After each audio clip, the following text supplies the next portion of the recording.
buenas tardes. Voy a presentar normalmente. Mi nombre es Roberto Werfenson. Yo soy ingeniero electrónico y hace 23 años que trabajo en la industria de baterías de plomo ácido. En general, baterías, digamos, no solo plomo ácido, sino de todo tipo, pero lo que se fabrica acá en Argentina es plomo ácido. Lo que yo voy a explicarles, tal vez creo que todo el mundo sabe lo que es una batería de plomo ácido. Cualquiera que tiene un auto alguna vez tuvo que cambiar. Bueno, lo que yo voy a explicar no tiene nada que ver con las baterías de agua. Que este mundo de batería de plomo ácido históricamente se dividió en dos. Por un lado, todo lo que tiene que ver con las baterías de arranque de autos, y por otro lado, lo que se llaman baterías industriales. Son las baterías que se usan para dos funciones. Por un lado, lo que sería tracción eléctrica.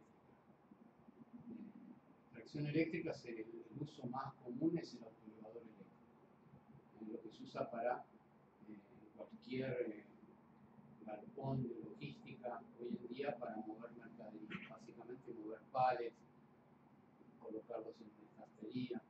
Ese es uno de los usos. Se llama tracción eléctrica y la batería está en movimiento arriba de esa máquina. Hay otros usos parecidos, plataformas elevadoras, no sé si han visto, hoy en día se usan para acceder a lugares muy altos, unas plataformas que elevan las valijas hasta los depósitos de los aviones, los compartimentos de carga de un avión, máquinas barredoras de piso, carritos de golf. Hay un montón de aplicaciones de tracción que usan baterías de plomo ácido. Y después lo que se llama aplicaciones estacionarias, que son todas las aplicaciones donde la batería está instalada en un lugar a la espera de que haya una interrupción de la energía principal de la red y entonces servir como backup, como una reserva de energía. Un ejemplo típico es una central telefónica, de antes, digamos, teléfono fijo. A lo mejor ustedes habrán visto que cuando se corta la luz, el teléfono sigue funcionando. Siempre fue así. Porque el teléfono en realidad no se alimenta directamente de la red, sino se alimenta de una batería de 48 voltios. Hoy en día los teléfonos no están, el teléfono fijo no está ya tan en vigencia. Hay gente que ni tiene ya teléfono fijo. Claro. Pero la telefonía celular no podría existir si en cada antena, donde ustedes ven una antena arriba de un edificio, al costado de una ruta, dentro de esa casa que se ve donde están todos los equipos de comunicaciones, además no hay una batería para backup. Y además de eso, ustedes usan internet en el celular, la internet tampoco se corta, ¿no? Que hoy en día la línea del celular es para comunicación de voz, pero también se usa para datos, 4G, 3G, la que tenga. Bueno, eso tampoco sería posible si los Internet Data Center, así se llaman, que son los puntos de conexión que ustedes tienen para entrar en Internet, por ejemplo, fuera de la Argentina, no tuvieran baterías también. Yo después les voy a mostrar una foto y son cosas inimaginables por lo grandes que son. Ocupan hectáreas de galpones llenos de baterías, grupos electrógenos de distintos equipos de energía. A lo mejor oyeron hablar, por ejemplo, que Google, que debe ser la que tiene los servidores, la mayor cantidad de servidores en el mundo, preocupada por el consumo de energía, utiliza paneles solares en muchos casos para tratar de cargar esa batería. Entonces, resumen, lo que nosotros vamos a ver es el mundo de las baterías industriales. Las baterías de auto no es que tienen un principio de funcionamiento distinto, son otro tipo de construcción. Bueno, eso es lo que el temario que vamos a tratar de ver en el tiempo que tenemos disponible. Primero vamos a ver rápidamente quién fue el que inventó este producto. Las reacciones de una celda de plomo ácido, las reacciones básicas, que seguramente ustedes las habrán visto cuando estudiaron electroquímica. ¿Qué componentes tiene una celda de estas revolucionaria de esta que estamos hablando.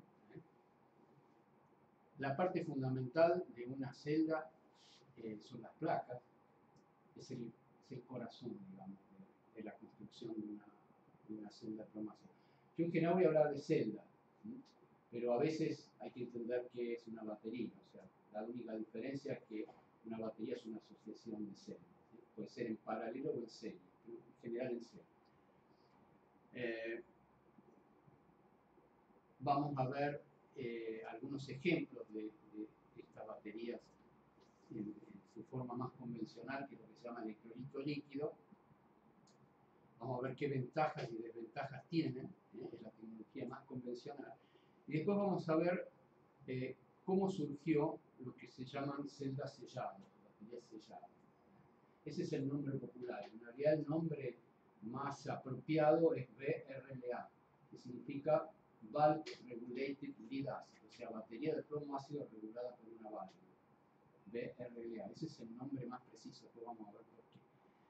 Hay dos tipos de ese tipo de baterías llamadas selladas popularmente, que son las que tienen el electrolito gelificado, que las llaman normalmente baterías de gel, y las que tienen el electrolito absorbido en un separador, y esas las llaman AGM.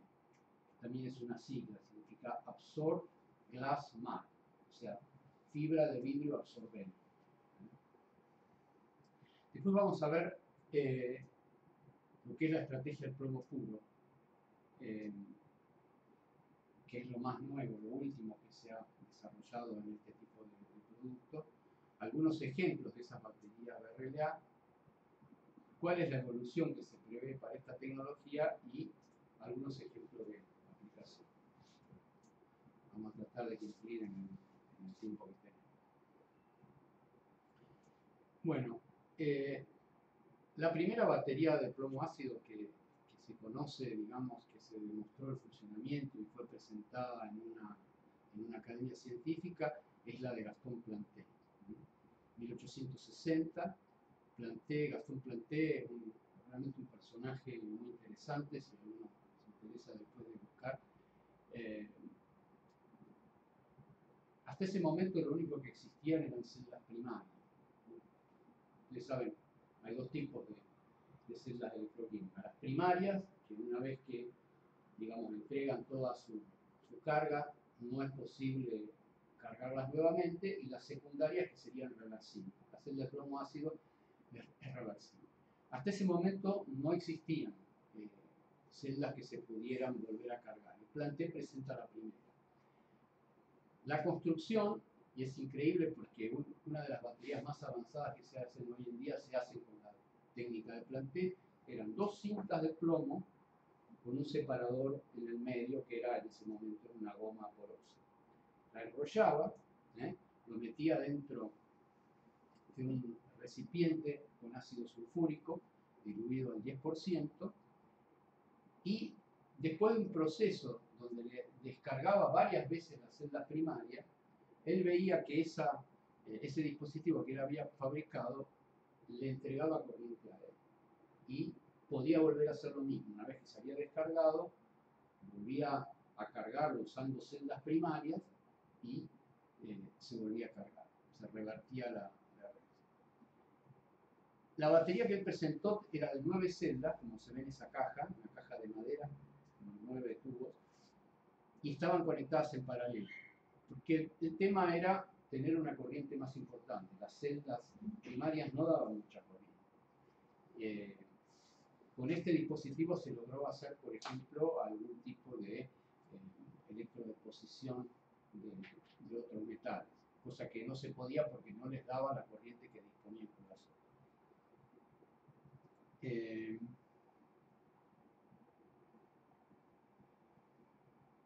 Bueno, entonces lo primero que vio Planté cuando descargaba estas celdas primarias varias veces, que a medida que hacía varios ciclos de esto, o sea, nosotros llamamos un ciclo a una secuencia de una descarga seguida de una carga. Eso se llama un ciclo. Cuando él repetía ese proceso varias veces, veía que cada vez la capacidad de la celda, la cantidad digamos, de carga eléctrica que podía acumular era mayor, se iba incrementando. capacidad de una batería, ustedes saben, se mide en amperohora, ¿no? Eso no voy tan atrás, pero... Entonces los amperhora que la celda esta iba ganando se incrementaban drásticamente a medida que él repetía este proceso de cargas y descargas. Ahora, ¿cuál era el problema? Que le decían esto, está bien, es muy lindo, pero no sirve para nada, porque tenemos que gastar un montón de celdas primarias para poder lograr que esto se forme y sirva. Bueno, pasaron más o menos unos 10 años más y un alemán, Gram, construyó el primer dínamo, un generador eléctrico, y a partir de corriente continua. A partir de ahí, este invento de Planté pasó a tener mucho sentido. Porque hacerlo... Claro, exactamente. Lo primero daban vuelta una manijita, pero ya después, cuando además tuvieron las máquinas térmicas, ya la cosa empezó a ser, digamos, mucho más viable, ¿no? Desde el punto de vista comercial. Después, al final, vamos a ver una frase de Edison, porque Edison apenas tuvo baterías de estas en 1879. Edison hizo la primera iluminación en la ciudad de Nueva York. Entonces tenía baterías como backup, que las máquinas no funcionaban todo el tiempo.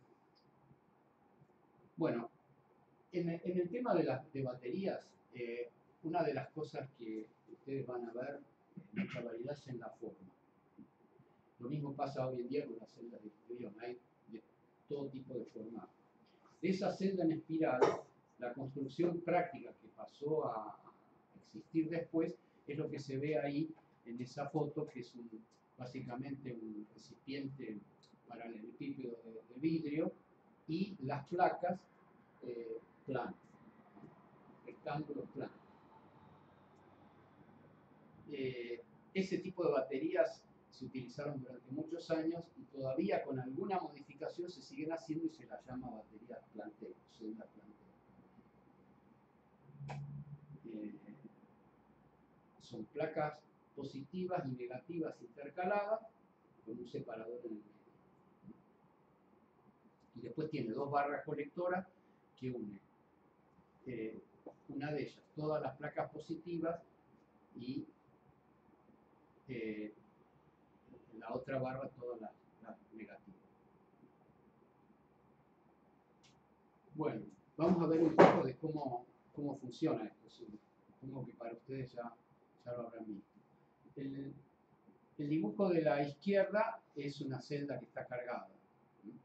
Y eso ya es una celda que está formada, donde los materiales que nosotros vemos ahí, la placa negativa y la placa positiva, son los materiales ya finales.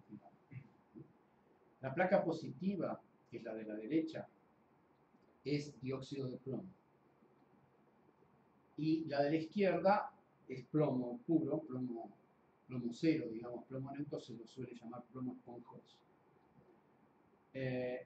Y el electrolito, como dijimos antes, es ácido sulfúrico diluido.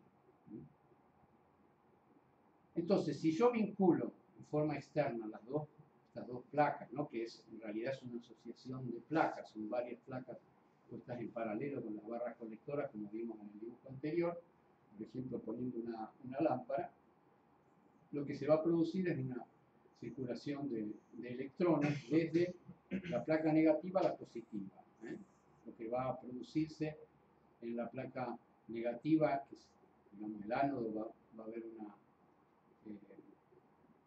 una reducción, una oxidación, y en la placa positiva, el cátodo, una reducción.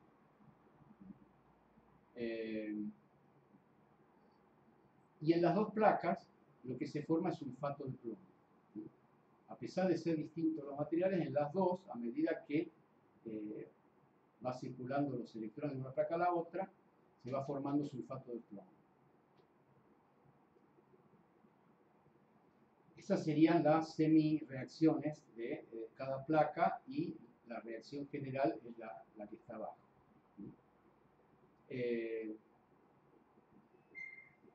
sé si tengo que explicarles más de esto, imagino que para ustedes está claro.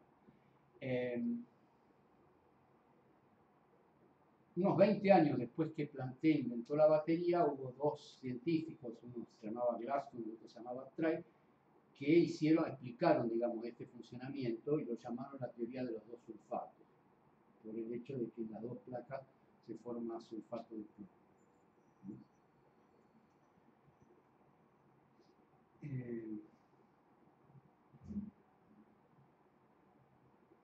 Bueno, ¿cómo se construye una celda de estas en la práctica? Bueno, lo primero que tenemos que tener, no es en ese aspecto muy distinto de lo que vimos antes con el recipiente de vidrio, hay que tener un recipiente. Se han usado a lo largo de más de 100 años, digamos 150 años ya que existe esta batería, todo tipo de recipientes. Se usó cajas, cuando eran sobre todo grandes, cajas de madera revestidas de plomo, después se usó ebonita, vidrio. Hoy en día se usan distintos tipos de plástico. Dependiendo de la aplicación, se usa un tipo de plástico u otro. En este caso, lo que está mostrado ahí seguramente es acrílico, SAM. El acrílico tiene la ventaja de que permite ver lo que pasa dentro. A medida que las placas van degradándose con el uso, se puede ver. Bueno, entonces, como les decía, básicamente vamos a intercalar placas negativas, que acá son las azules, con las positivas, que son las rojas. Y en el medio tenemos un separador.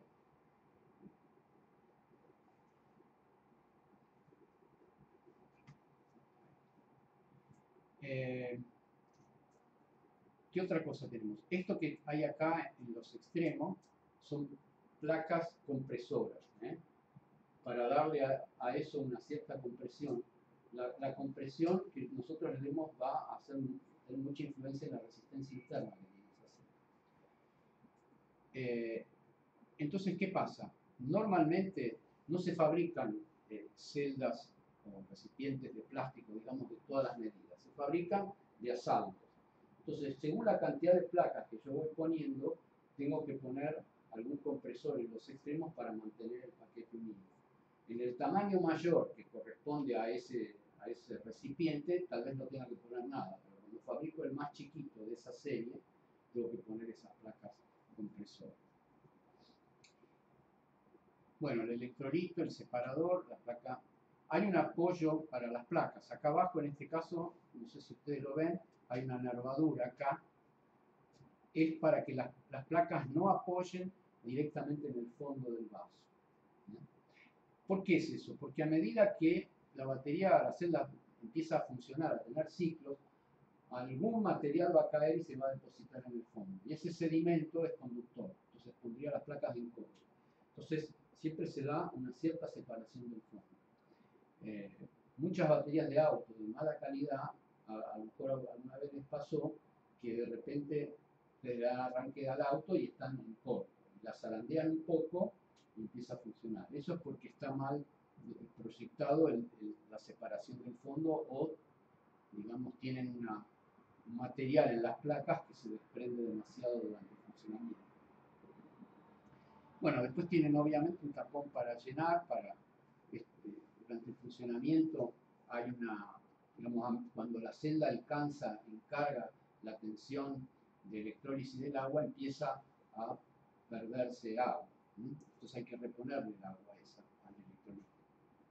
Y después acá, en este caso, esta celda, que es una celda, digamos, bastante profesional, tiene acá dos accesorios que son para poner un termómetro y para poner la manguera de un densímetro y sacar muestra del electrolito. El termómetro obviamente sirve para medir temperatura interna.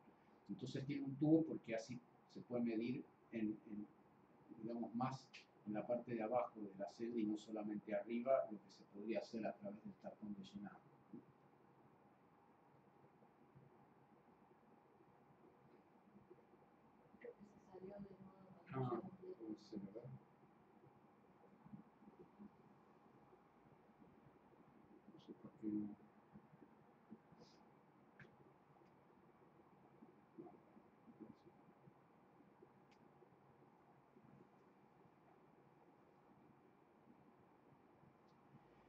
Bueno, esas son fotos de los tipos de placas más comunes que se usan. La placa negativa siempre es igual.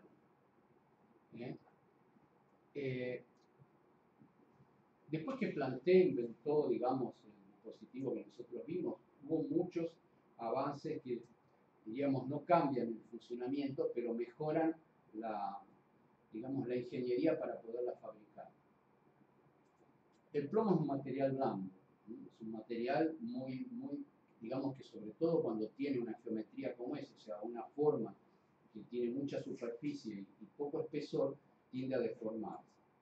Entonces, lo primero que se hizo, como, digamos, buscando una forma de fabricar esto en serie y que pudiera ser, digamos, una fabricación económica,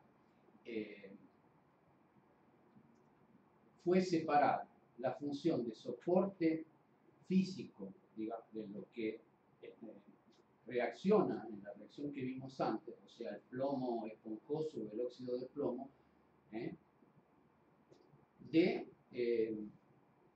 la función de soporte mecánico. Entonces, un francés que se llamaba Foré, se le ocurrió hacer una rejilla, que es esa que se ve ahí a la izquierda, y que de ahí en adelante pasó a ser el soporte mecánico. A esa rejilla después le empastaba el material activo.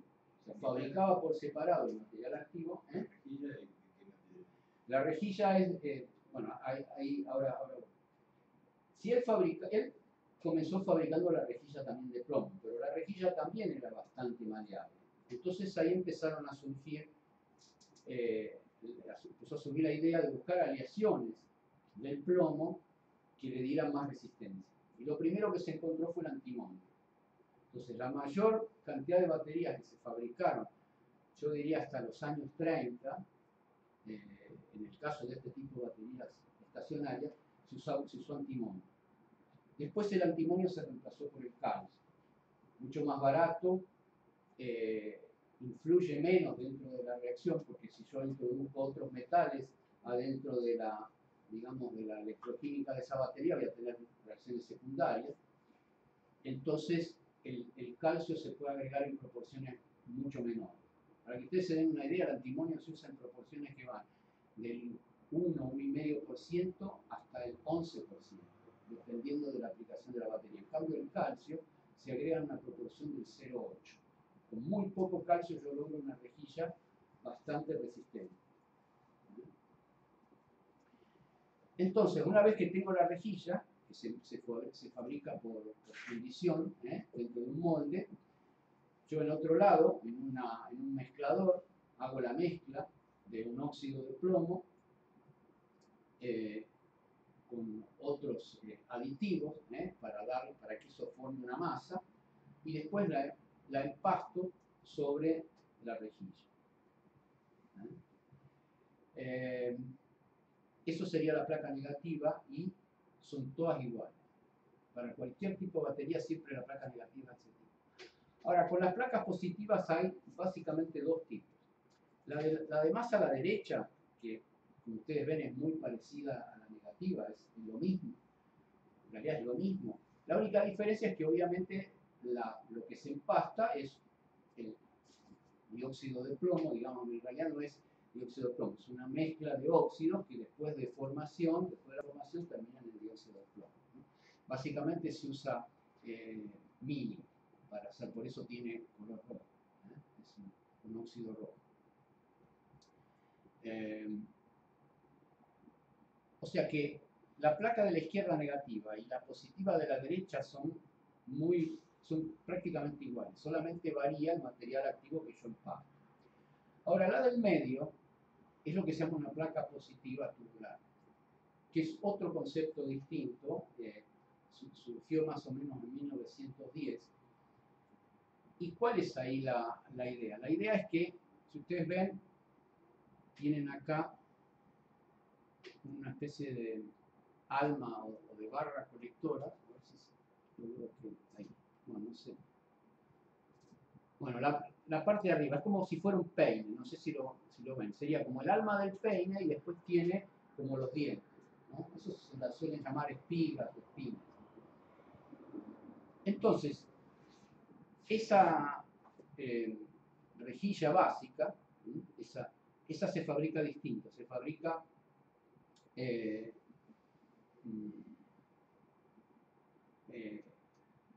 por inyección de plomo en un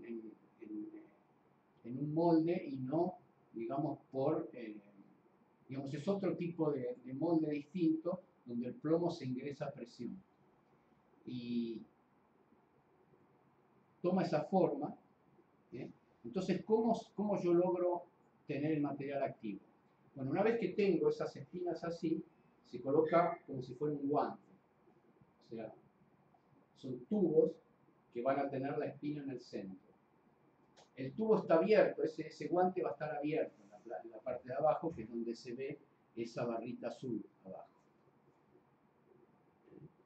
Entonces, yo tengo la espina, o sea, el peine ese con espinas, con los tubos insertados. Lo doy vuelta y le inyecto el material activo, o sea, el óxido de plomo. Lo mismo que tiene la masa, digamos, acá de la placa de la derecha, nada más que no hago una masa, simplemente lo inyecto como polvo dentro de los tubos, con mucha presión, queda una cosa muy compacta, y después finalmente lo cierro con esa piecita de plástico que sería como un tapón de cierre. Se llama placa tubular porque justamente el material activo queda metido dentro de los tubos. ¿Sí? ¿Cuál es la ventaja de esa placa frente a la otra plana?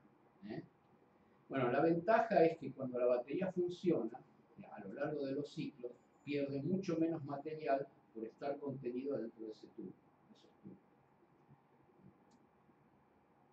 Y entonces la duración de la batería, cuando yo la tengo que ciclar, por ejemplo en el caso de un autoelevador eléctrico, que todos los días sufre una descarga, la duración es muy superior, más de 3 veces lo que se logra con una placa de tipo plano.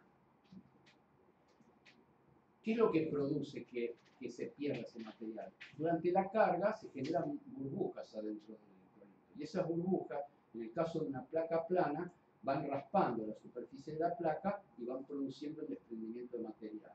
Si yo el material lo tengo adentro de esos tubos, es mucho menor la pérdida que voy a tener.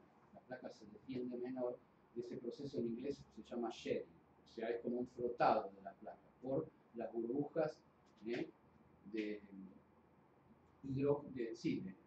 este caso serían de oxígeno que van saliendo en la placa positiva. No sé si más o menos se entiende. Entonces, esa placa positiva tubular fue una evolución de la placa plana para el caso de aplicaciones donde hay mucho ciclado. ¿Dónde se usa también, por ejemplo, otra aplicación? Para todos los sistemas de energía no convencional. Ustedes tienen paneles solares o aerogeneradores, que de alguna manera es parecido al uso de un autoelevador, nada más que la batería no está en movimiento, está quieta. Pero todos los días esa batería a la noche se va a descargar, cuando no hay viento. Una batería que trabaja mucho. Entonces, esas baterías generalmente se hacen con placas tubulares.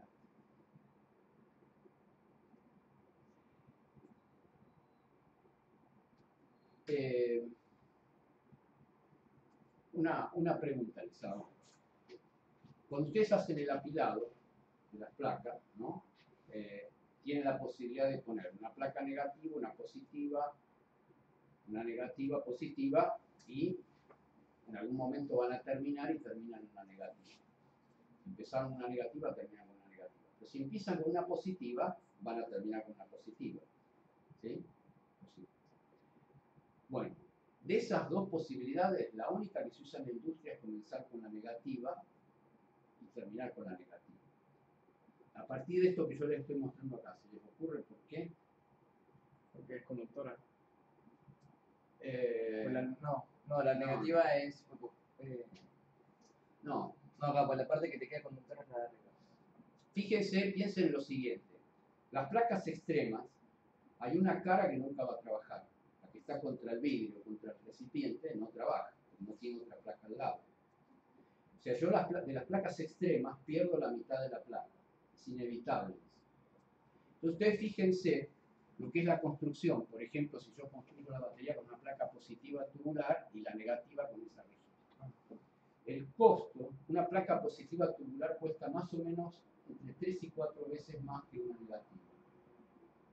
Entonces, por un tema de costo, las negativas siempre son las extremas. Nunca, porque si voy a perder media cara de este lado, voy a perder una placa entera, entonces prefiero perder una negativa y no una positiva.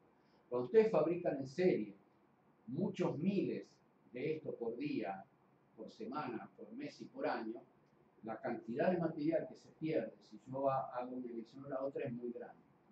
Entonces, por eso la elección. Ustedes siempre van a ver, si desarman una batería, que todas tienen en el apilado las placas extremas son negativas.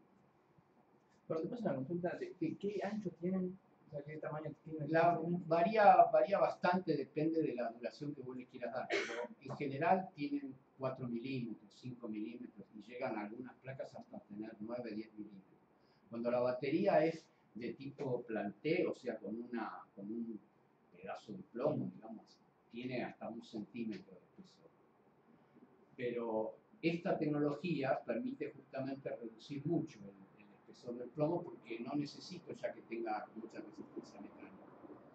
Entonces estas placas generalmente tienen la mitad, 4, 5 milímetros. Algunas hay las negativas generalmente son más finas, tienen 3 milímetros. Ahora, después vamos a ver que hay una tecnología más moderna donde las placas tienen 1 milímetro empastadas, ya final. Tiene 0,7 lo que sería el soporte y una vez que está empastada tienen 1 milímetro. Pero por esta tecnología de fabricación, o sea, por fundición, esa es el solución de espesor.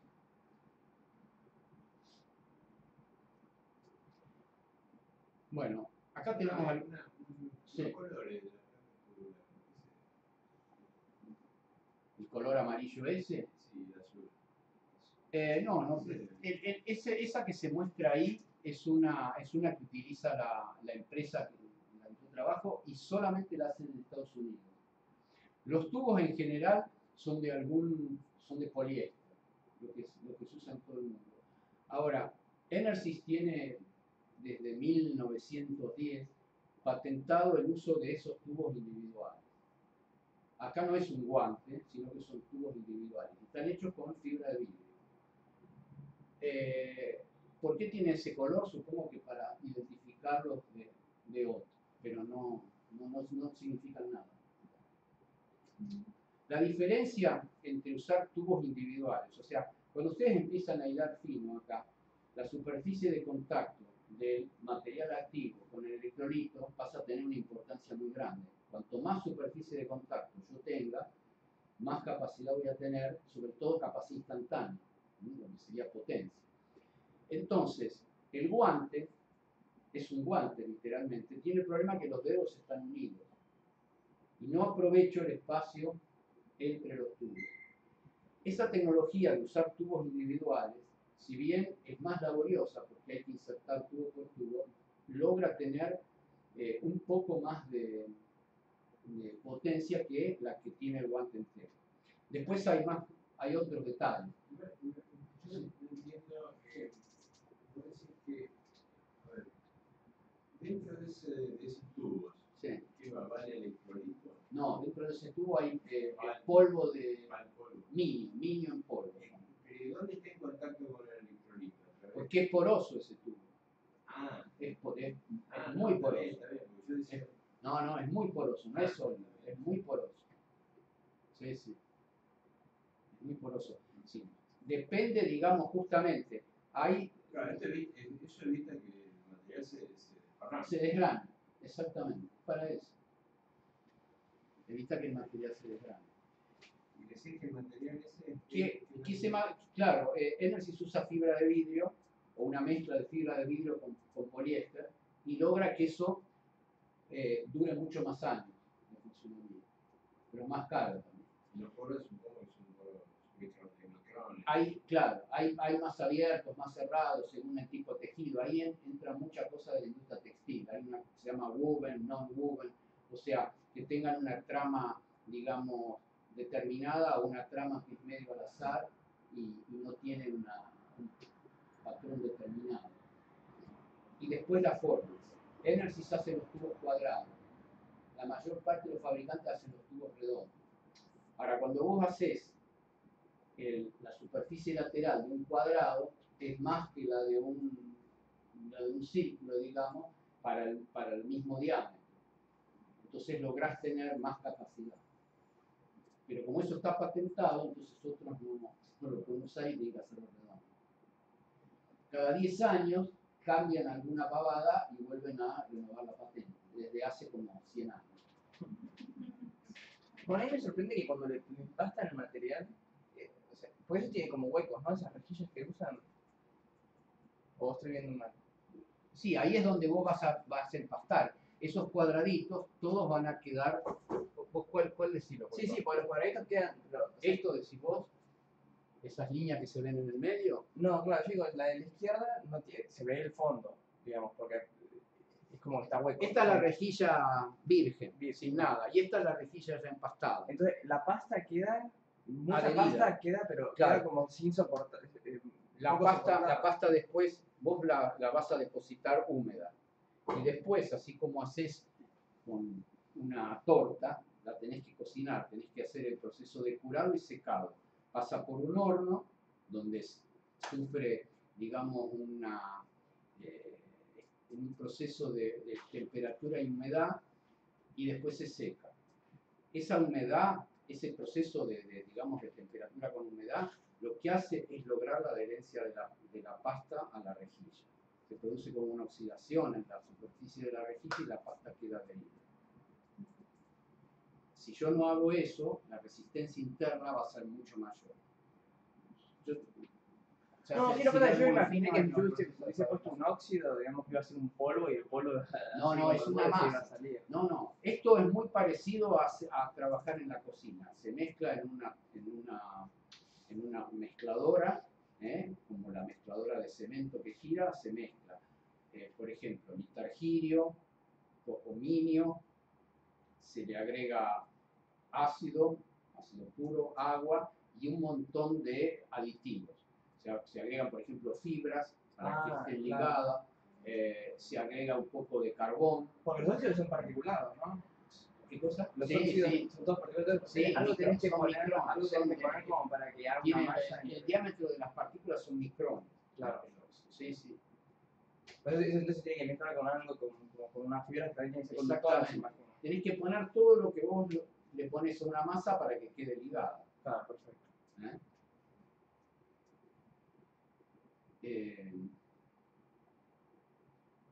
¿Está?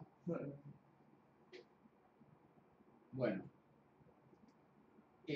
Estos son algunos ejemplos de lo que se hace con esas placas. Lo que está arriba a la izquierda es una batería de tracción, o sea, una batería para un autoelevador eléctrico. Es muy particular la construcción de ese tipo de batería. Lo primero que se ve ahí es que es una cosa grande. Si ustedes ven un autoelevador eléctrico, generalmente son máquinas bastante voluminosas. También hay más chicas. Hoy en día hay zorras para llevar, digamos, pallets y esas son mucho más chiquitas y tienen una batería hasta de poca potencia, de 12 voltios. Pero la caja es muy importante porque las celdas, en lugar de usar acrílico, que es el plástico que les comenté antes, que sería el de las celdas que están acá abajo a la derecha, que son estacionarias, se usa polipropileno. El polipropileno es un material bastante más blando, un plástico bastante más blando. Entonces, las celdas se colocan en una caja para contenerlas, porque como son bastante altas, si yo quiero tener más capacidad, la capacidad está asociada con la cantidad de material. Entonces las placas empiezan a aumentar en altura. Si yo tengo un recipiente, un paralelepípedo muy alto, de un material que es blando, cuando yo lo llene con el electrolito y le ponga el plomo, se tiende a deformar, se pansea todo y yo perdería la compresión. Entonces, para mantener la compresión, se ponen todas las celdas adentro de una caja de chapa, que es una chapa bastante gruesa, ¿no? Es chapa que tiene 5 o 6 milímetros de espesor. Pero además, eso obviamente hace que todo ese conjunto, la caja con las celdas, sea bastante pesado. Pesado, le estoy hablando de más de 1000 kilos, por ejemplo. Ahora, ¿qué pasa? Eso es una ventaja, porque la batería en un autoelevador eléctrico cumple dos funciones. Por un lado, da la energía al motor para moverlo, pero también es el contrapeso, porque si no, cuando levanta el peso a 3, 4 metros de altura, se podría dar vuelta. Entonces esa caja, que parece una pavada, tiene un proyecto muy especial para que el peso final de la batería sea el que tiene que tener para que el autoelevador no se dé vuelta en las condiciones más exigentes de levantamiento de peso. Esa caja que dice que es de chapa, chapa. Sí, de chapa ya en 1010. Está en contacto con el sulfúrico. No, adentro vos tenés los vasos, tienes elementos individuales de 2 volt fabricados en polipropileno. Es un contenedor, es un cajón, es un recipiente, ¿sí? Para contener todo el conjunto. La caja se diseña de acuerdo al peso que tiene que tener al final, a la cantidad de celdas que voy a contener, porque puede ser de 12, de 24, de 36, de 48, de 60 y de 80 volts. Son todas las tensiones normalizadas para que se fabrican estas cosas. Y además, cada una de esas, digamos, asociaciones en serie, la celda puede ser de mayor o menor número de placas, dependiendo de la capacidad que yo necesite. Yo puedo tener una batería de 48 volts con 200 ampere hora o la puedo tener con 1000 ampere hora. El número de celdas va a ser siempre el mismo, 24, ¿no? Porque la tensión de la celda de plomo ácido es 2 volts. Pero el tamaño de esas celdas va a variar mucho dependiendo del tipo de placa que yo le ponga.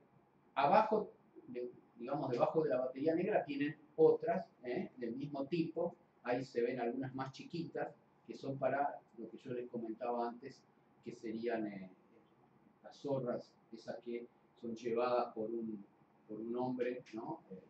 Arrastrándolas, y lo que tienen en realidad es una ayuda para que no tenga que hacer tanta fuerza cuando la arrastra. O sea,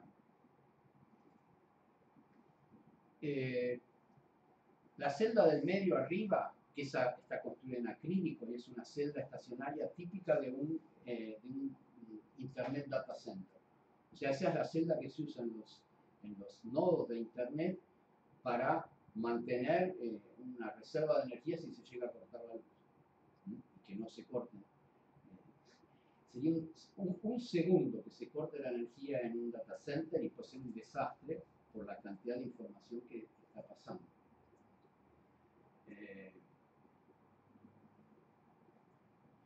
La otra que está al lado, hacia la derecha, arriba.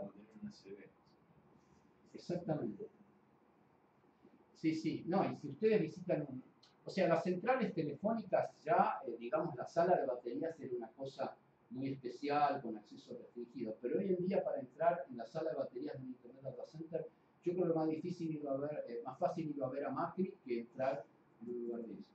No solo tenés accesos con tarjeta, con un montón de cosas, sino que está lleno de vigilancias, están totalmente blindadas, o sea, es una cosa realmente impresionante. Acá, el que yo conozco está en la colectora de Panamericana en Pacheco, es de Telecom.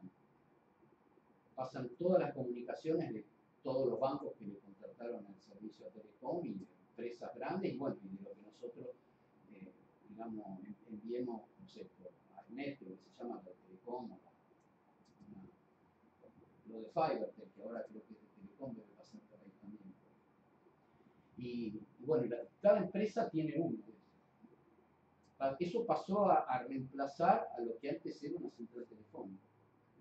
Todavía existen, pero en relación a lo que es un Internet Data Center, es nada. Un Internet Data Center debe ser 50 veces más grande de lo que era una central telefónica de un barrio. Bueno, la última, la de arriba, ¿no? A la derecha, esa es una celda que se usa en subestaciones eléctricas. En una subestación transformadora de electricidad, por ejemplo de Edenor, también tienen ese tipo de batería. ¿Por qué? Porque aún a ellos se les puede cortar la energía de las máquinas que tienen en un lugar de distribución que solamente distribuye si la generación se corta, ellos se quedan sin energía. Pero hay infinidad de mediciones, de dispositivos de seguridad que no pueden quedarse sin energía. Entonces tienen una doble alimentación. Por un lado, energía desde la generación y por otro lado, un backup de batería. Siguiendo así en sentido de las agujas del reloj, las otras celdas estacionarias que tienen ahí esos vasos de acrílico, esas son todas para telecomunicación. Se usan en telefonía, se usan en sistemas de energía no convencional. Debe ser una de las celdas más utilizadas. Y por último, la que tiene el cajón amarillo, esa es una batería para arrancar una locomotora. O sea, 8 de esas arrancan una locomotora diésel eléctrica. Porque esa batería tiene 8 voltios. Y las locomotoras arrancan con 64. Entonces, 8 de esas conectadas en serie arrancan una locomotora. Nosotros la consideramos dentro de lo que sería, me parece una contradicción, yo le dije que de lo que es arranque de motores no nos ocupamos, que sería las baterías de agua. Pero esto es una aplicación más industrial, es el arranque de un motor diésel muy grande, podría ser el de un barco también. Y eso, todas esas tienen el electrolito en forma líquida. Bueno, las baterías de submarinos se perdió. sí, son de plomo ácido, no son muy distintas de la batería que están dentro de esa caja negra. Vos en esta tecnología podés fabricar se han fabricado hasta 10.000 amperoras. De hecho, las de un submarino tienen 10.000 amperoras. Esa grande que está ahí en el medio, la arriba, debe tener 2.000, 3.000 amperoras. Pero para un submarino generalmente tienen 10.000 amperoras. Cuando se empezó a hablar de las posibles fallas, había hablado de que había fallado, tenía un problema con el sistema de batería que se había acumulado hidrógeno. Sí. Yo me preguntaba, ¿por qué se puede acumular hidrógeno en un sistema de batería de plomo ácido? Bueno, vos tenés liberación de hidrógeno, porque el agua se descompone, digamos, durante la carga. El hidrógeno y el oxígeno salen para afuera. Si vos no tenés una buena extracción del hidrógeno, cuando alcanza más de 4% el volumen diario, es explosivo. Es explosivo. Claro. Ahora, hay para hablar bastante, pero yo no creo que las baterías tuvieran la culpa de ese problema. Hubo varias cosas, Nunca se va a que saber. pasan, nunca. No, pero a ver, yo digo, en una batería sellada, ese hidrógeno y oxígeno. O sea, que combinan. Ahora vamos a ver. Claro, es lo que vamos a ver ahora.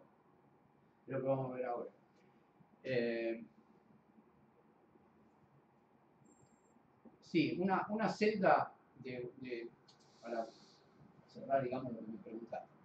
Una celda de esa caja que está ahí más o menos tiene esta altura. Una celda de submarino tiene el doble de altura. Llegan a tener, son más altas que una persona, 1,80 m. Vale, son 3 toneladas. Sí.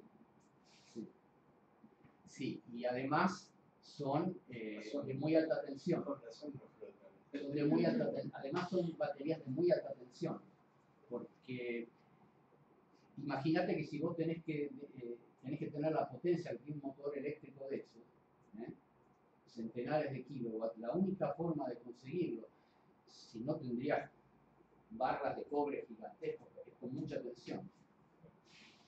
O sea, se levanta mucho la tensión para poder disminuir la corriente y la sección de los cables.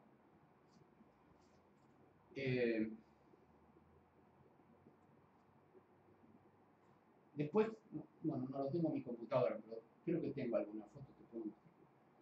Bueno, ¿qué ventajas tiene esta tecnología de electrolito líquido que se viene usando, digamos, desde hace más de 150 años, como les decía, ¿no? Porque a lo largo de todos esos años fue evolucionando para hacerla cada vez más fácil de fabricar, más durable, más económica. Una ventaja enorme que es la posibilidad de reciclarlo a muy bajo costo. Es muy fácil reciclar una batería de plomo ácido porque el plomo funde a temperaturas bajas. en Estados Unidos prácticamente el 100% de las baterías de plomo ácido que se usan se reciclan. En la empresa en la que yo trabajo nunca compramos plomo de minería. Todo el plomo que usamos es plomo reciclado, 100%. Entonces son realmente ventajas muy significativas, ¿no? Ahí yo cito, además de esto que les estaba diciendo, las más conocidas, ¿no? La posibilidad de hacer celdas de mucha capacidad, lograr capacidades de ciclado muy importantes, por ejemplo 2000 ciclos. Si ustedes hacen esta cuenta, un autoelevador eléctrico se usa todos los días, vamos a suponer que lo usen 300 días por año.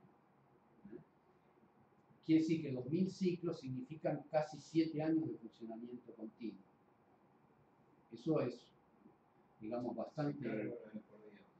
Sí, lo ideal es, se usa a lo largo de 8 horas, se carga en 8 horas y descansa en 8 horas para que la temperatura baje.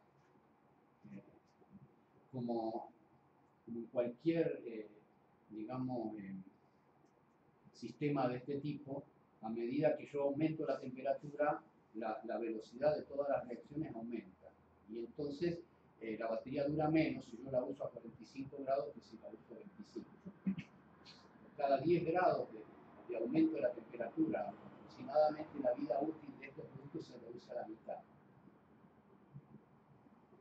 Ley de Arrhenius. Bueno. Una cosa muy interesante, la batería de electrolitio tiene un muy buen comportamiento térmico, porque al estar llena de líquido, el líquido ayuda a refrigerar. Bueno, ahora, ¿qué desventajas tiene? La primera, que es la que más se queja quien usa estas baterías, es la necesidad de reponer agua. Si bien eso ha mejorado mucho con el cambio que yo les mencioné, en lugar de usar antimonio en la aleación de las rejillas, usar calcio, eso bajó mucho la reposición de agua, todavía es un trabajo de mantenimiento. Puede parecer una exageración, pero en un internet de data center, por ejemplo, en Brasil, yo estuve trabajando en Brasil los últimos 4 años, el del Banco Itaú, no sé si lo conocen, tiene 6000 celdas de esas que yo les mostré antes. Y nosotros le hacíamos el mantenimiento. O sea, agregarle agua, aunque sea 2 veces por año, a 6000 celdas es un trabajo complicado.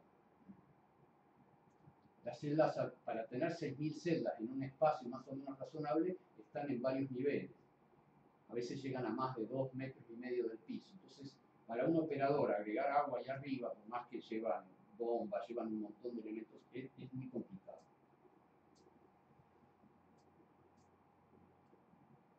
La densidad de energía es baja. Si yo comparo la densidad de energía de una celda de esta de plomo ácido con una de las que a lo mejor ustedes vieron de litio-ion, es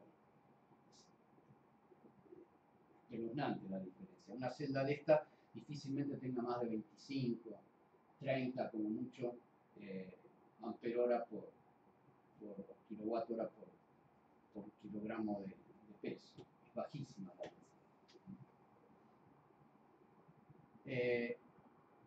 Solamente la puedo instalar con los bordes para arriba. Si yo llego a volcar una celda de esta, me voy a bañar más. Bueno, como estábamos hablando antes, hay salida de gases para afuera. Tengo que tener muy buena ventilación en la sala. Si tengo una concentración muy grande de celdas, como esta que les comentaba, tengo que tener sensores de hidrógeno. Es complicado cuando yo tengo una gran cantidad de celdas de este tipo. Y esa salida del hidrógeno, que arrastra un poco de ácido para afuera, o sea, si bien no sale ácido, pero se llama absorción. Hay algunas moléculas de ácido que se pegan a las moléculas de oxígeno y salen para afuera. Entonces la atmósfera, si ustedes alguna vez estuvieron cerca de una batería que se está en carga, se respira cierto olor a ácido sulfúrico. Y eso además es corrosivo si yo tengo equipos electrónicos instalados en el mismo lugar. Entonces, una desventaja. Es muy complicado para el transporte. generalmente este tipo de productos se considera mercadería peligrosa y el transporte es más caro, por el hecho de tener ácido sulfúrico y porque se puede derramar. Ah, pero no sé si lo mencionaste. ¿Qué concentraciones tiene el sulfúrico más o menos? Y la densidad, a ver, el ácido se usa 1700, 1800 de densidad y la densidad del electrolito en estas celdas es 1240, 1,24 kilogramos por litro. O sea que, no sé, 1,8 y el diluido 1,1400. Sí, 50. Es fuerte. Hay celdas las celdas que vamos a ver después, selladas trabajan con 1,3, o sea, más alto todavía, más cantidad de ácido.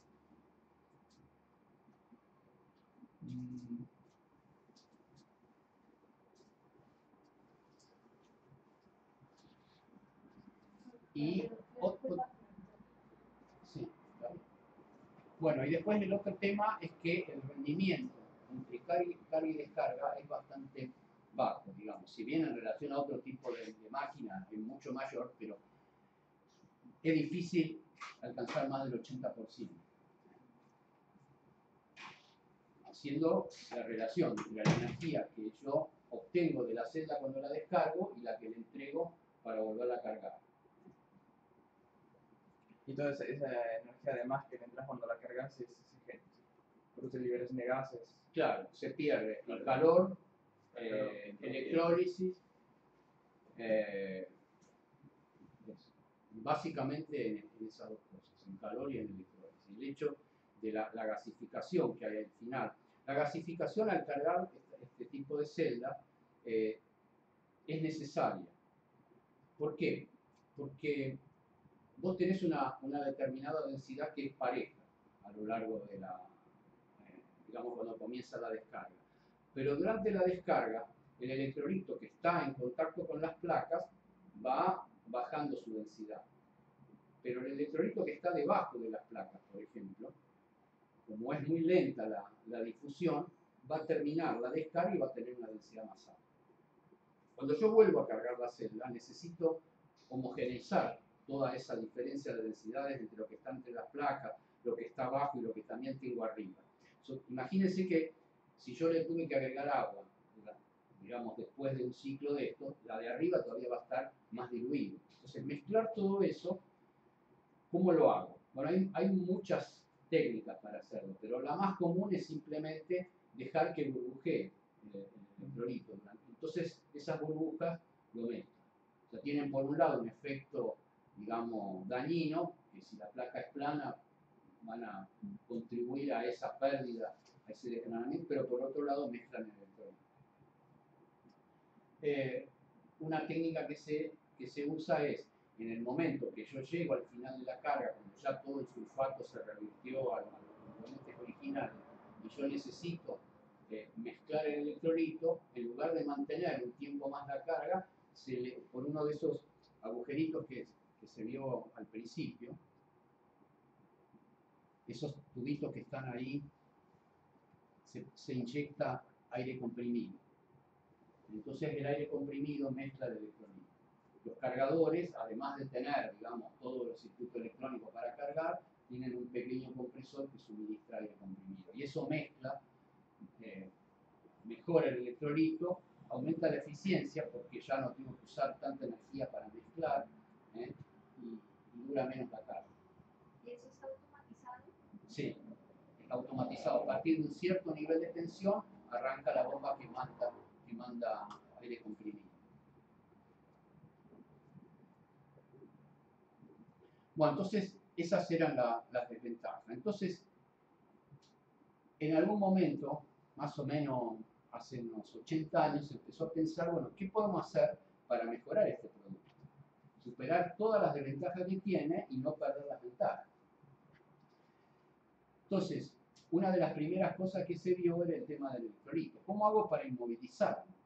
Para que no, digamos, yo pueda volcar la celda y que no me salga para afuera. Y que yo ahí sí lo pueda transportar sin preocuparme mucho de que vaya a haber un derrame. Ese era uno de los problemas. Y el segundo es, bueno, está bien, yo lo inmovilizo, pero yo cuando cargo la batería, en algún momento llego a digamos, la tensión más de 1,23 y voy a tener electrólisis del agua y voy a perder. ¿Cómo hago para que eso se recombine? Ya había habido algunas experiencias, se ponían en el tapón de salida, ponían un alambre de platino y con eso lograban que la pérdida de agua no fuera tanto. Pero no era suficiente, además, bueno, el alambre ese de platino costaba bastante caro. Entonces, bueno, empezó a pensar cómo hacemos para recombinar los gases. Si yo logro que se recombinen los gases, no voy a tener más salida hacia el exterior de spray ácido, ¿no? Que moléculas del ácido que se absorben con las del oxígeno que va para afuera. Y entonces ahí puedo instalar una batería de ese tipo al lado de un equipo electrónico, por ejemplo al lado de una computadora. O puedo tener personas trabajando, porque ya no voy a tener más vapores ácidos. Entonces estos eran los dos problemas que se empezaron a plantear cómo solucionar. Entonces, primero, ¿cómo movilizar el electrolito? Bueno, antes de la Segunda Guerra ya los alemanes hacían experiencias de gelificar el electrolito, mezclar el electrolito con sílica, digamos, dióxido de silicio, hacer una gelatina, se llama un gel isotrópico, y vieron que eso funcionaba bastante bien. Y los americanos, después de la guerra, desarrollaron la técnica de absorber, que fue descubierta casi digamos, de casualidad.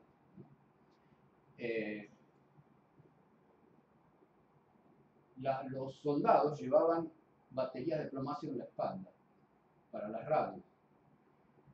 Cuando al soldado le tiraban y perforaban la batería, el ácido se le derramaba en la espalda.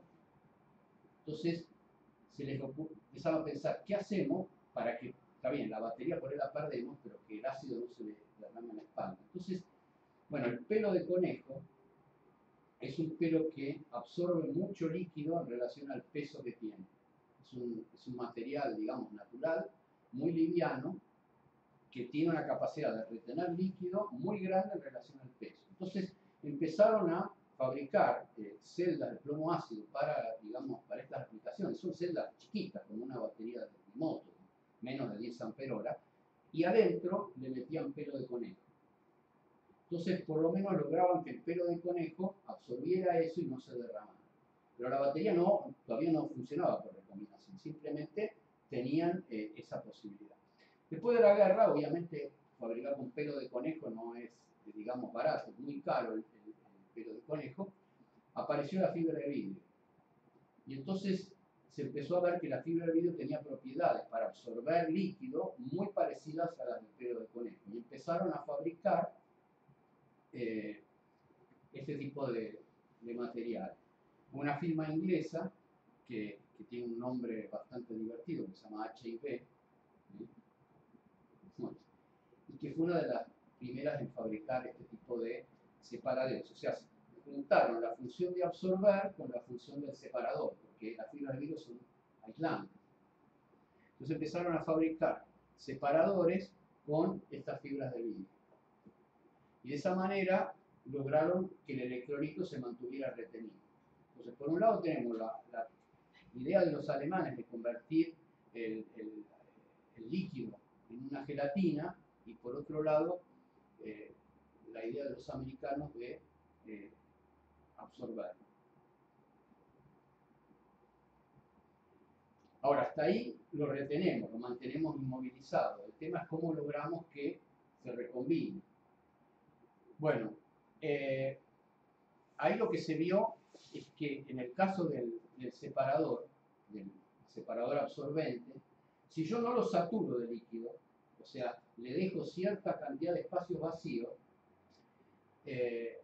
puedo lograr que el oxígeno, cuando se libera en la placa positiva, a través de esos espacios vacíos, migre hacia la placa negativa y se recombine.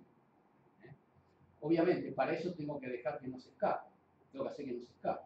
Porque si se escapa no voy a lograr que se recombine. Entonces, en lugar del tapón de llenado, que es simplemente un tapón que tenía agujeritos, digamos, para la celda ventilada, se empezó a colocar una válvula de baja presión. Baja presión, más o menos 3 PSI, una cosa de ese tipo. ¿Por qué? Porque si yo pongo una presión muy alta para esa válvula, voy a tener una bomba. Porque puedo llegar a tener una acumulación muy grande de gases ahí adentro y si no dejo que salgan en determinado momento, puedo tener una bomba. Entonces, esa válvula tenía la presión suficiente como para que el camino de circulación del oxígeno fuera más fácil hacia la placa negativa en lugar de escapar.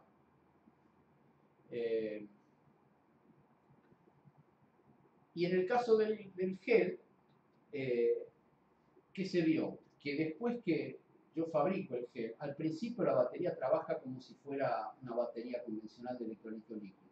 Pero después de algunos ciclos de carga y descarga, el gel se empieza a craquear, se empiezan a hacer como canales internos, se empieza a quebrar y por esos canales también fluye el oxígeno de una placa a la otra y logramos la recombinación.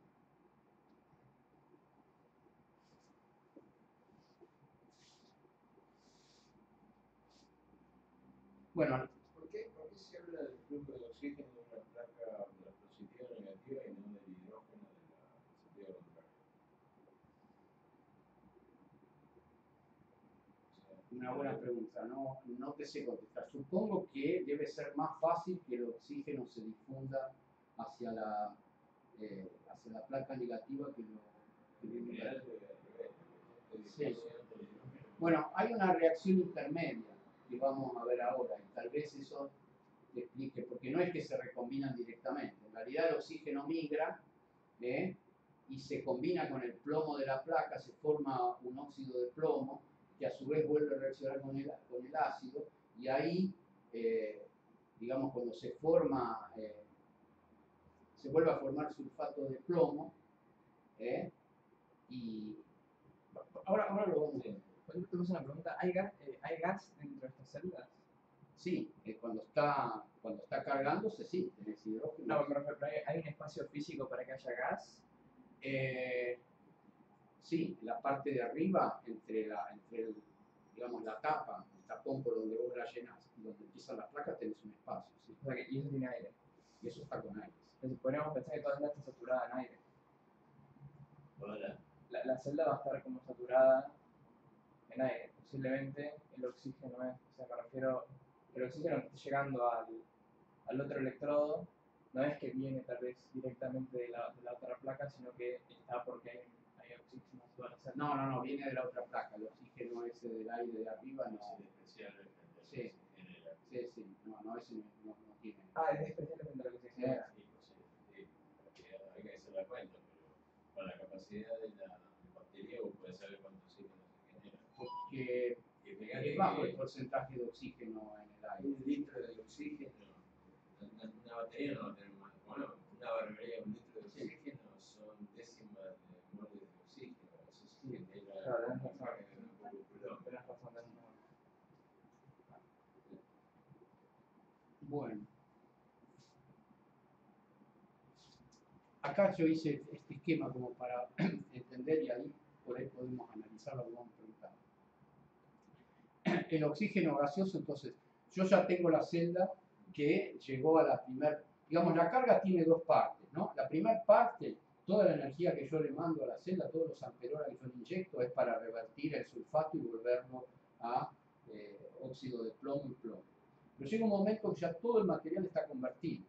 Entonces, si yo sigo suministrando energía, que sería este caso, digamos, por eso dicen en flote, o sea, la celda ya está cargada y yo la mantengo con una cierta tensión polarizada por encima de la tensión, digamos, de equilibrio, empieza a pasar eso, se empieza a descomponer el agua, el oxígeno migra a través de los canales del separador y como yo ya tengo en la placa negativa, tengo plomo, se forma óxido de plomo. Lo que pasa es que vos no tenés, vos tenés protones, no tenés hidrógeno. Ahí en ese esquema no hay hidrógeno en ningún lado. Hay protones. Claro, sí. Claro. Por eso no hay, Claro. no hay hidrógeno. Sí. Por eso mi pregunta del... Sí, el hidrógeno sería más fácil de más liviano. No se forma hidrógeno. Claro. Sí, exactamente. Sí, en la reacción de carga vos tenés formación de oxígeno y producción de protones. De protón, exactamente. De hidrógeno. Sí. Ahí me pregunta, claro, porque esa es mi pregunta original del submarino, ¿cómo era que se formaba hidrógeno si en realidad no llega a formarse? Sí. Ahí la única especie gaseosa es el oxígeno. Sí. Y el oxígeno, digamos, además, lo del separador, esto funciona, se difunde, pero si tenés espacio vacío en el separador, porque si está todo saturado, es muy lenta la difusión a través del líquido. Si vos tenés espacio vacío, el oxígeno viaja muy rápido para otra placa. Por eso dicen que en el proyecto de una celda de este tipo, el separador es como el tercer electrodo.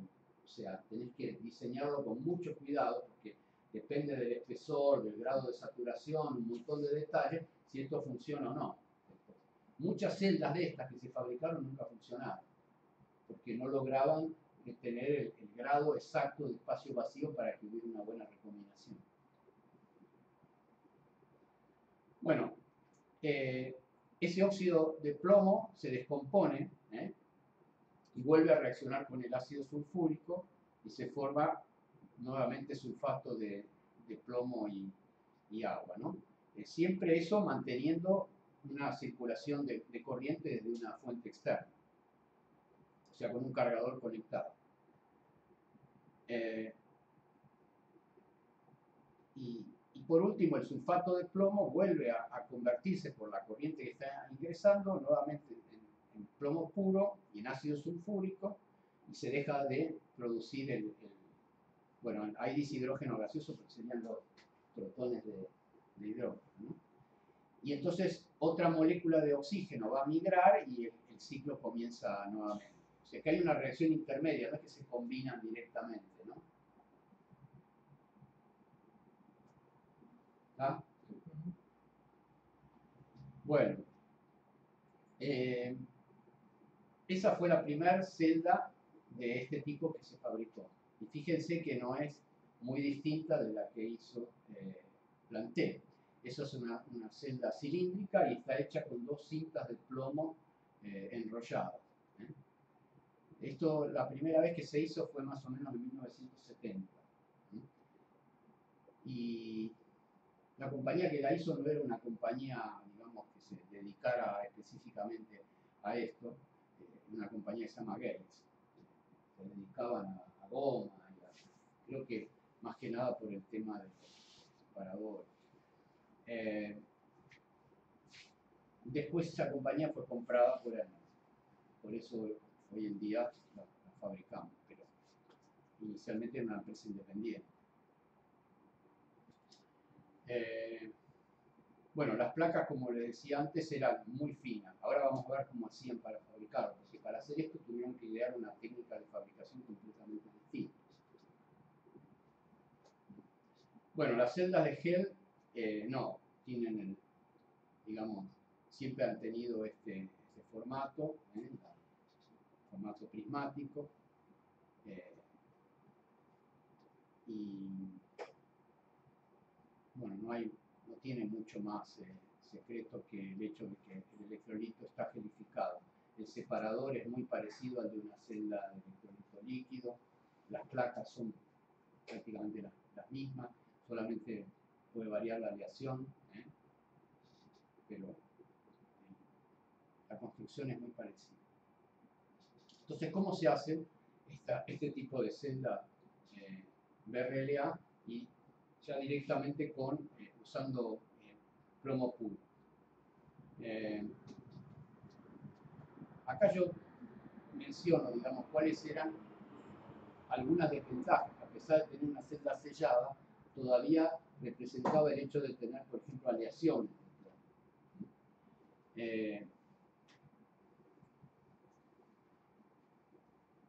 Y placas fabricadas, como les mostré antes, con, digamos, por fundición y que tienen un tamaño grueso. Entonces, las desventajas son esas que menciona acá. Baja densidad de energía y de potencia, poco tiempo en stock, porque si yo tengo muchas reacciones secundarias, tengo mucha autodescarga. Entonces, si yo voy a vender una batería y la tengo que guardar 6 meses y antes de venderla la tengo que dar una carga, resulta muy, muy costoso. Las baterías son como, tienen que venderse rápido, porque si no, antes de entregársela al cliente se la tengo que cargar. Solamente hoy en día los clientes aceptan con los celulares que antes de ponerlo en funcionamiento vos lo dejes en carga. Pero el cliente que compra una batería de este tipo, la compra y la quiere empezar a usar. Si está descargada, no es una buena política comercial.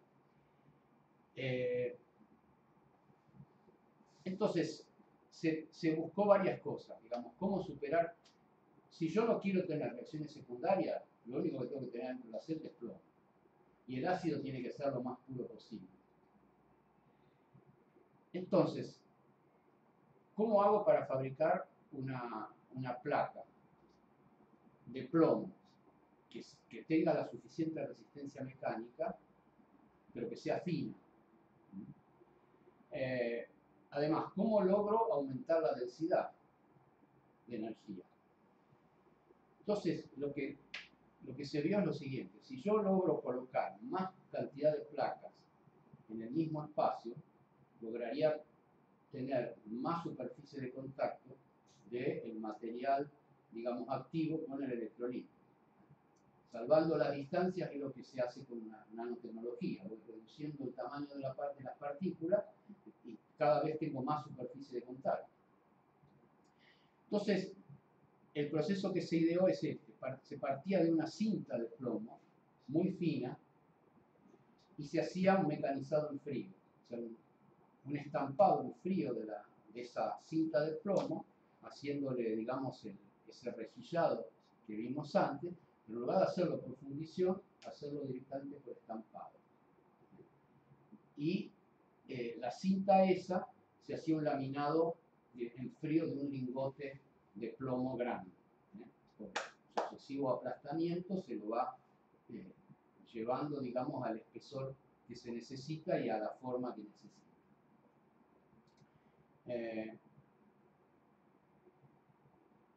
Entonces, bueno, las rejillas pasaron de tener 3, 4, 5 milímetros a tener 0,7 milímetros.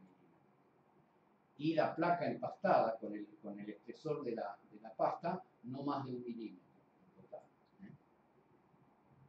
Y en el ácido, para tener, digamos, se cambió la especificación del ácido y se empezó a usar un ácido de mucha más pureza. Ahora, para hacer esto no se usa plomo reciclado, porque el plomo reciclado todavía tiene algún grado de impureza. Por ejemplo, yo puedo lograr con plomo reciclado tener, no sé, un 98, 98,5 de pureza. Usando plomo de minería se logra más de 99. 99,29 después de la coma. Entonces es una diferencia bastante grande. Y el ácido, bueno, lo llaman ácido grado medicinal, o sea, un ácido muy, muy puro. Y en ese dibujo yo traté de explicar lo que les decía recién. Si yo en el mismo recipiente logro poner mucha más cantidad de placa fina, voy a tener varias ventajas. Primero voy a tener más superficie de contacto, o sea, más energía. Pero al mismo tiempo, como todas las negativas y las positivas están en paralelo, yo bajo la resistencia interna. Si bajo la resistencia interna, puedo lograr inyectar más corriente durante la carga, porque va a haber menos generación de calor, menos efecto Joule, exactamente. Entonces, cargo más rápido la batería. Entonces, mientras una batería convencional, de estas que vimos antes, digamos, los recipientes así de paralelepípedo con electrolito líquido, yo puedo, no sé, inyectarles como máximo el 15, el 20% de la capacidad como corriente. O sea, si las celdas de 100 amperes las puedo cargar a 15 o 20 amperes, una celda de estas se puede cargar a 50 amperes, o sea, prácticamente a la mitad de la capacidad y a veces más. Entonces la cargo mucho más rápido que una batería convencional. En ese aspecto, si yo comparo una batería de estas con una de litio-ion, las ventajas no son tantas para las de litio-ion, que es una de las ventajas que tienen, que se cargan rápido. Estas baterías se cargan bastante rápido también, porque al reducir, digamos, la resistencia interna, no hay problema en que yo inyecte más corriente. Al tener materiales puros, tengo menos autodescarga. Entonces yo paso de 6 meses en stock, que es lo que más o menos dura una batería convencional, a 2 años. Una batería de estas la puedo guardar 2 años y no perdió, digamos, todavía una cantidad significativa de carga. Se la entrego al cliente y la puedo empezar a usar.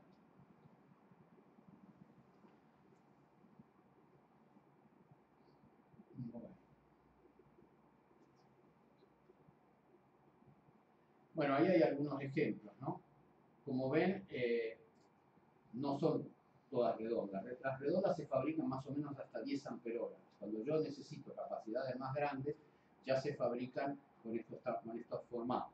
Pero las placas siguen siendo a partir de una cinta de plomo. Las placas siguen siendo las mismas. Nada más que no es una cinta continua enrollada, sino que esa cinta se va cortando en los tamaños que yo necesito de acuerdo a la capacidad que voy a obtener.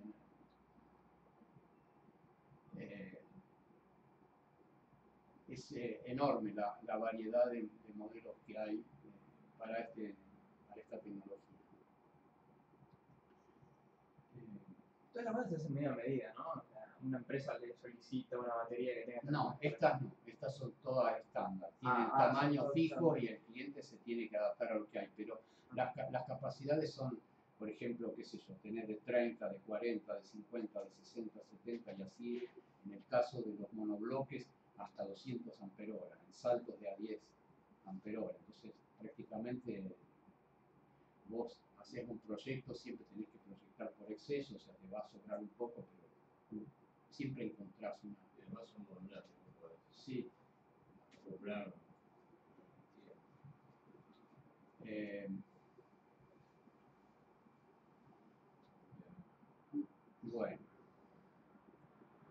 Bueno, acá es una reflexión sobre qué es lo que va a pasar con esta tecnología frente a todos los avances que tenemos hoy en día con la celda del litio-ion, ¿no? Siguen habiendo innovaciones. No las hace la empresa en la que yo trabajo porque no atiende ese mercado, pero y acá no sé si ya los están vendiendo, pero en Europa se venden automóviles que cuando parás en un semáforo, el auto se para. Y apenas vos ponés primera, o si es una caja automática, aceleras, el auto se pone en marcha de nuevo. Lo llaman start-stop. Es una técnica para ahorrar combustible, disminuir la contaminación ambiental, mejorar la eficiencia del auto. Funciona muy bien. Si el auto o tenés un congestionamiento de tránsito, por ejemplo, y vas a estar mucho tiempo parado, el auto se para, sin que vos hagas nada. Ahora, ¿qué pasa? Eso aumentó muchísimo la exigencia de la batería de arranque. Porque normalmente una batería de arranque, un usuario lo arranca a la mañana, no sé, podrán ser 5 veces en el día. Pero es distinto de estar arrancando y parando todo el tiempo. Una batería de este tipo de start-up tiene que dar por lo menos 4.000, 5.000 ciclos de ese tipo.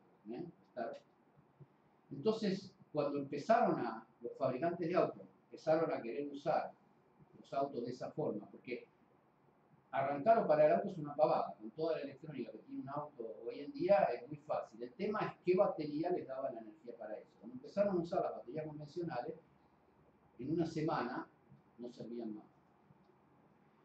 Entonces se empezó a estudiar por qué, y obviamente lo que se vio es esto: la batería de arranque de auto es una batería muy especial, porque es una batería de una placa bastante fina, por ahí las placas de esa batería tienen 2 milímetros, 2 milímetros y medio, 3, no más, donde lo que se busca es tener una gran potencia durante pocos segundos. que es lo que tarda el motor eléctrico del auto en darle arranque al motor de combustión. No es mucha capacidad. La capacidad, si yo la calculo, aunque sean varios centenares de amperes la corriente de arranque, es un tiempo muy breve, es un segundo. Yo lo calculo eso en energía, es nada. Entonces, son baterías preparadas para tener mucha superficie de contacto del material activo con el electrolito para poder entregar rápidamente muchos electrones, pero si yo hago eso mucho tiempo, con todos los fenómenos que le expliqué antes, el material se degrada y la pierde. Pero lo que más se vio que pasaba es que la placa negativa, el material activo, que yo te expliqué antes que tiene, digamos, cierta adherencia a la rejilla, pero no es para esta fusión, se empezaba a desprender. Había una pérdida, la llamamos así, pérdida prematura de la capacidad, y se descubrió que había que hacer algo con la placa negativa para mejorar la posibilidad de, digamos, la conductividad eléctrica. Y entonces ahí fue donde empezaron a, justamente, con otras tecnologías, se empezó a agregar grafito en la masa activa, y eso mejora muchísimo el funcionamiento. Esas son algunas de las innovaciones que están introduciendo ahora. Una de las empresas que estudió eso es Caterpillar, paradójicamente. No se dedica a fabricar baterías, pero bueno, ellos necesitan baterías para las máquinas de construcción que tienen. Un sistema híbrido de batería con Capacitor. Hay también algunas soluciones de ese tipo, pero por un tema de costo y no complicar mucho. La batería startup hoy en día vale lo mismo que la batería mundial. Ya en Europa creo que casi ni se venden las baterías. Casi todos los coches son así, startup. Y en Brasil ya están vendidos.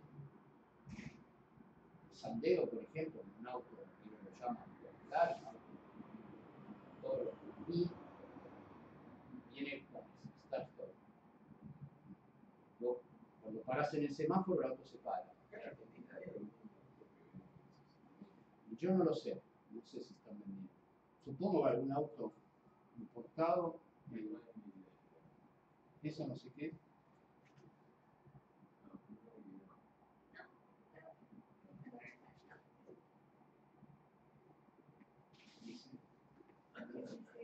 Quiere reiniciar ahora.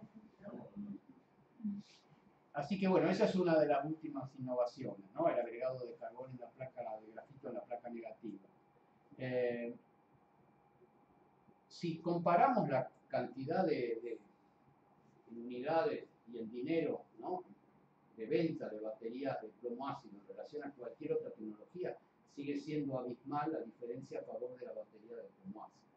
Son muchas más en cualquier aplicación que las de litio-ion. Pero, digamos, lo que yo les dije antes del hecho de que son dos mercados separados, ¿no? Por un lado lo que es automóvil y por otro lado lo que es aplicación industrial, está empezando a converger. ¿Por qué? Porque por los vehículos eléctricos ya con las baterías de litio no hay diferencia entre la celda que se utiliza para un auto eléctrico y la que se utiliza para otra aplicación. Entonces, ese tipo de cambios seguramente va a hacer que en el mercado de baterías de auto la batería de plomo ácido comience a cada vez tener menos vigencia. Y solamente si se siguen fabricando autos con motores de combustión va a haber batería de arranque de plomo. En una medida que los autos cada vez sean más eléctricos, en ese mercado seguramente va a desaparecer. Ahora, en otras aplicaciones, por ejemplo, lo que les comentaba antes de un Internet Data Center, y no sé, van a pasar varios años. Primero porque las baterías que tienen los clientes instaladas, por ejemplo, esas baterías que están en el Banco Itaú, en Brasil, que yo les comenté, tienen una garantía de 20 años. Entonces va a ser muy difícil que, por el costo que tiene eso, se decidan a cambiar. Y además, bueno, las baterías de litio-ion se fabrican todavía en unidades de, no sé, lo máximo que he visto son, hay más grandes, pero en general son de 30 amperoras, las más grandes que yo he visto, y en general son las celdas de celular o un poco más grandes. Se hacen asociaciones en serie paralelo para llegar a lo que se necesita.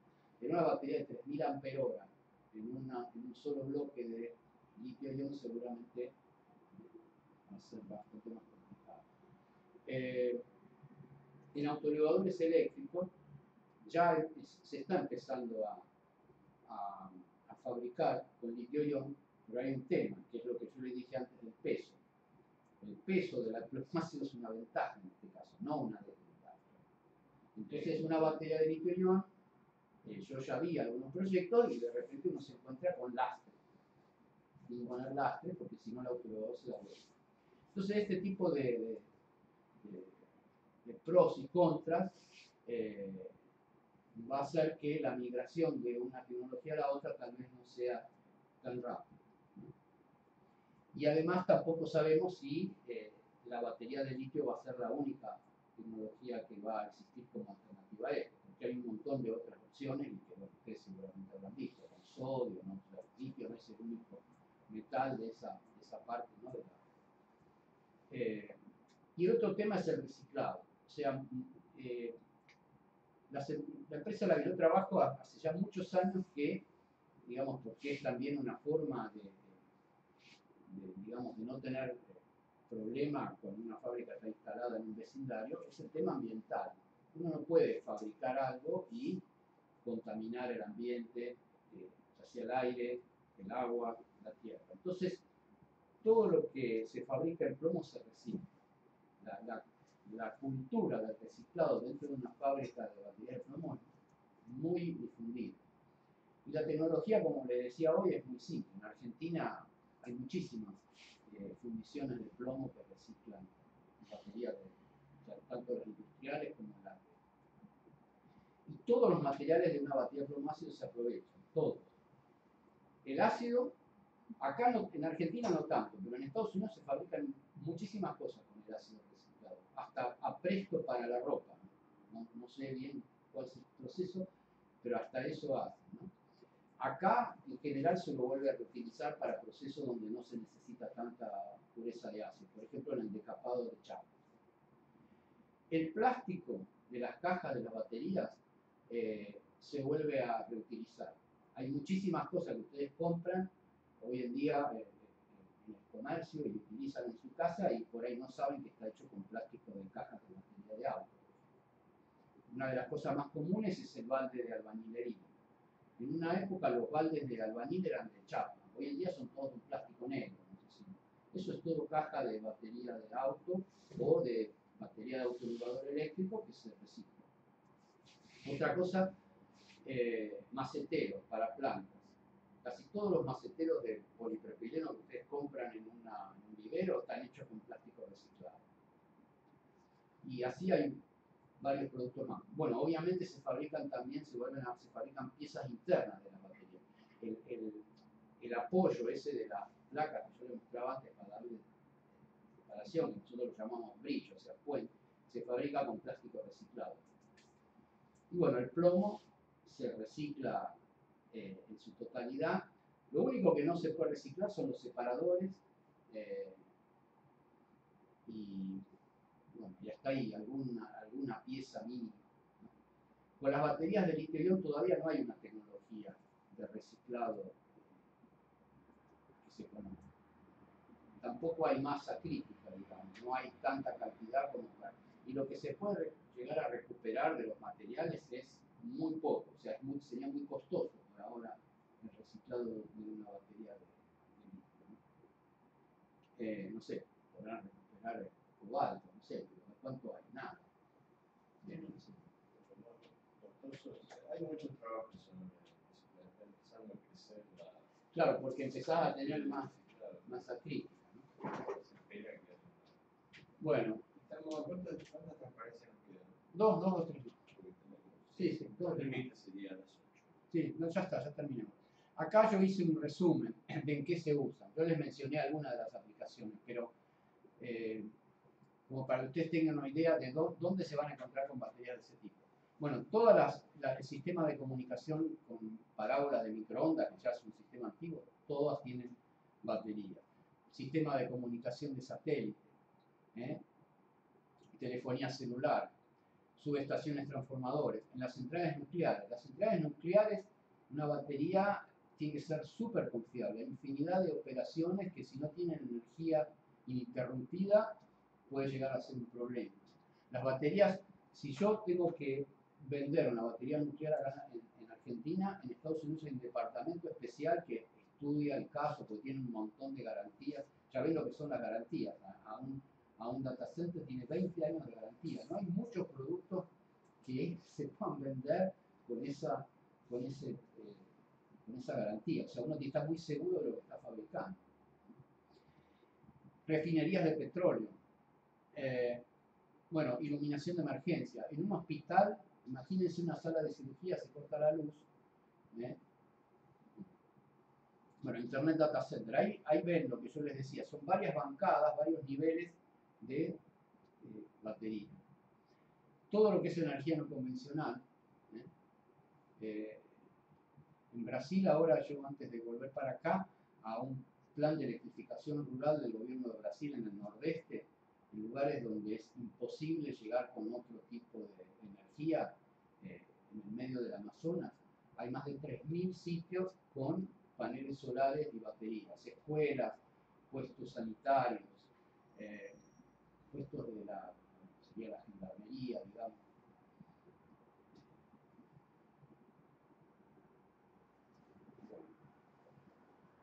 Lo que es, o sea, estas son todas aplicaciones estacionarias, ¿no? Las baterías están quietas en una sala, fijas.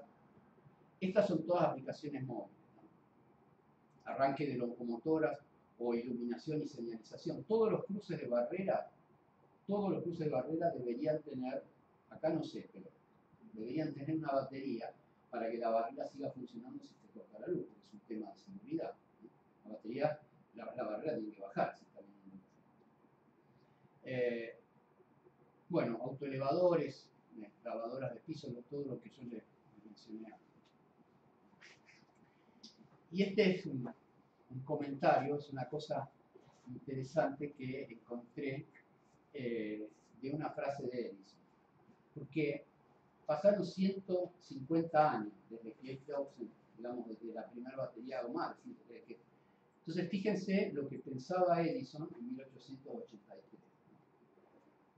Yo lo traduje ahí, dice, la batería de almacenamiento es, en mi opinión, algo llamativo, ¿no? Una sensación, un mecanismo para que las compañías que cotizan en la bolsa estafen al público.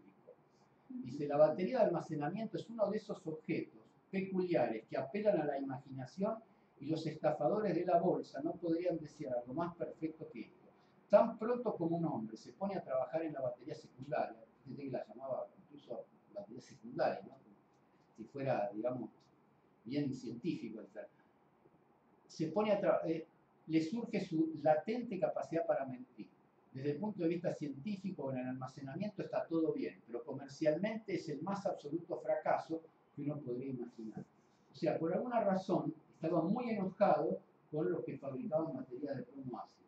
Hasta tal punto es así, que él se puso a fabricar baterías de níquel hierro. En 1901, en realidad, él en Estados Unidos, acá pasa como habrán visto ustedes en otras cosas, ¿no? Si ustedes le preguntan a un alemán, les va a decir nosotros fuimos los que lo inventamos. Y si le preguntan a un norteamericano, va a decir nosotros fuimos, ¿no? Con la lamparita eléctrica pasa eso.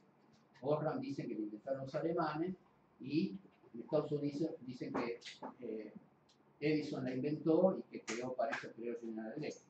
Con la batería de níquel de alcalina que vamos a ver en otra charla, pasa algo así. En realidad la inventó un sueco que se llama Aldemar Ljungner. Pero Edison, un año después, sacó el mismo producto y lo patentó. O sea, los americanos son expertos, porque aparte lo ven por el lenguaje que usan, que estaban mucho más preocupados por el negocio que por el tema científico. Entonces él la patentó y este pobre señor de Suecia se tuvo que comer su invento, no pudo hacer nada, porque Edison enseguida le metió juicio por todos lados y el tipo lo pudo hacer. Entonces lo que hizo este sueco fue regalarle su invento a un montón de empresas en Europa que empezaron a hacer eso, digamos, por su cuenta. Pero si uno busca en internet, Edison es el que, digamos, fabricó la primera batería alcalina de hierro. Después el hierro lo cambiaron por cadmio. Bueno, eso lo vamos a ver la próxima vez. Pero yo muestro esto porque por ahí a Edison muchos lo tienen como un tipo de Pero si estudias un poco más vas a ver que con Tesla tampoco se llevaba muy bien y en realidad perdió con Tesla porque Edison gastó muchísimo dinero en hacer digamos, iluminación, electrificación con corriente continua. Se vio claramente que no era esa la mejor alternativa. Pero bueno, esto, no sé. Bueno, pero igual ya unos pocos años después, cuando empezó a aparecer el auto, ¿cómo se llama? Con la explosión, la batería se volvió una cosa súper importante. ¿Sí? Seguro. Su presagio no. Vos querías copiar esto, no sé dónde lo querés copiar. Sí,